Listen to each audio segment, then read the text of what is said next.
Magandang buhay po, ako si Esmic at ang Bingwit. Samahan niyo po ako sa aking kwento.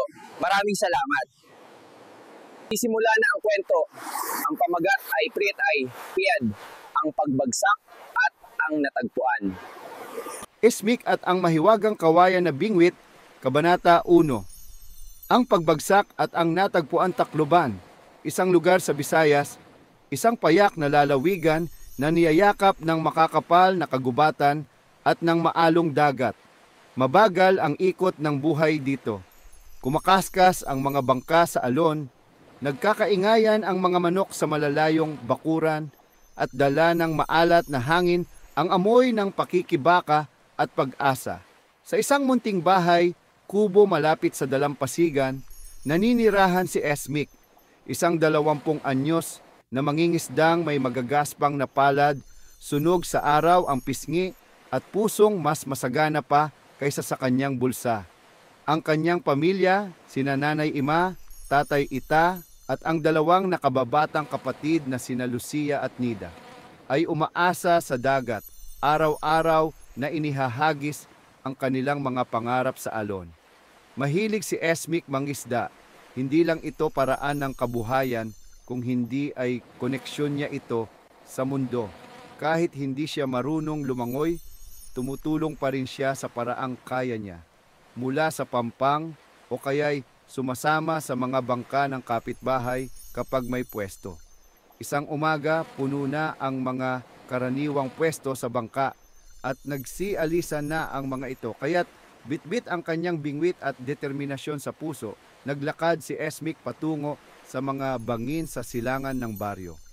Isang lugar na maraming bulong-bulungan pero bihirang puntahan.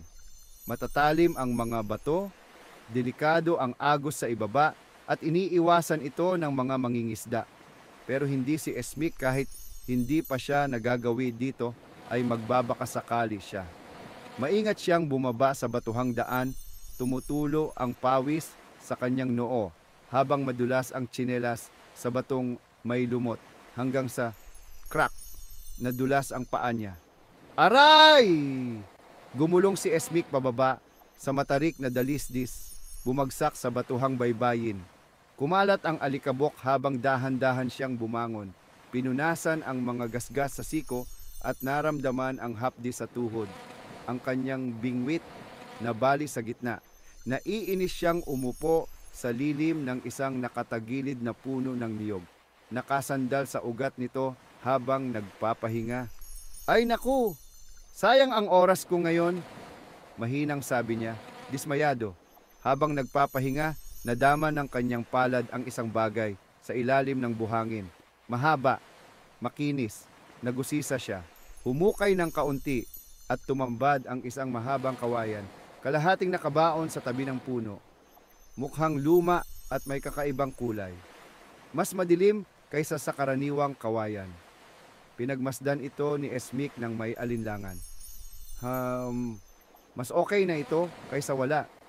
Itinali niya ang nylon thread mula sa sirang bingwit sa dulo ng kawayan. Magaan ito, nababaluktot at sakto ang haba. Huminga siya ng malalim, lumapit sa tubig at inihagis ang pain sa dagat. Lumipas ang mga oras ng mabagal. Humahampas ang alon. Sumisigaw ang mga ibon. Malakas ang hangin. Pero yumuyuko ang kawayan. Paulit-ulit. Isa pa at isa pa. Sa loob ng unang oras, nakasampung huli na si Esmic.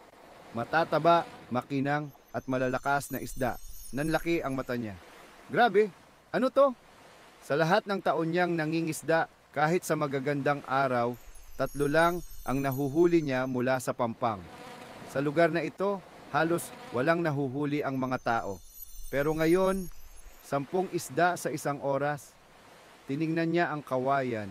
Ngayon ay nakapatong sa tabi niya, bahagyang mainit sa kanyang palad. Pero umiling siya.